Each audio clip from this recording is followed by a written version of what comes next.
Doamne, îți scriu în această seară de duminică cu sufletul plin de gânduri și emoții. Săptămâna aceasta a trecut repede, cu bucurii, dar și cu greutăți.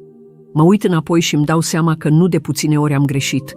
Am uitat de Tine și m-am lăsat purtată de griji. Și totuși, chiar și atunci când eu te-am uitat, Tu nu m-ai uitat pe mine.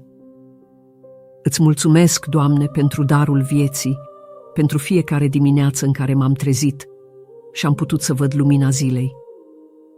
Îți mulțumesc pentru familia mea, pentru oamenii buni pe care i-ai așezat lângă mine, pentru pâinea de pe masă și pentru sănătatea pe care mi-ai dăruit-o.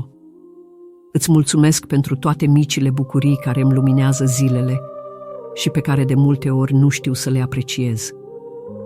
Știu, Doamne, că am multe slăbiciuni. De multe ori am spus vorbe pe care nu ar fi trebuit să le spun, am judecat, am pierdut răbdarea și m-am lăsat biruită de supărări.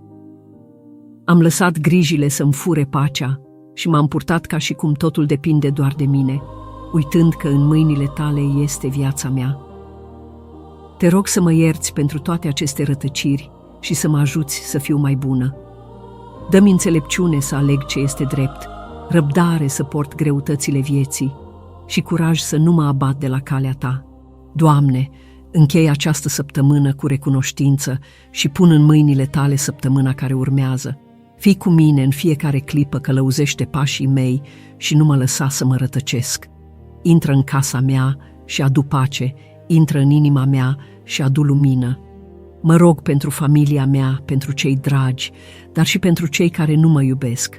Dă-le tuturor sănătate, liniște și bucurii curate. Ajută-ne să trăim în iubire și în înțelegere, așa cum Tu ne-ai poruncit. Doamne, această scrisoare este glasul inimii mele.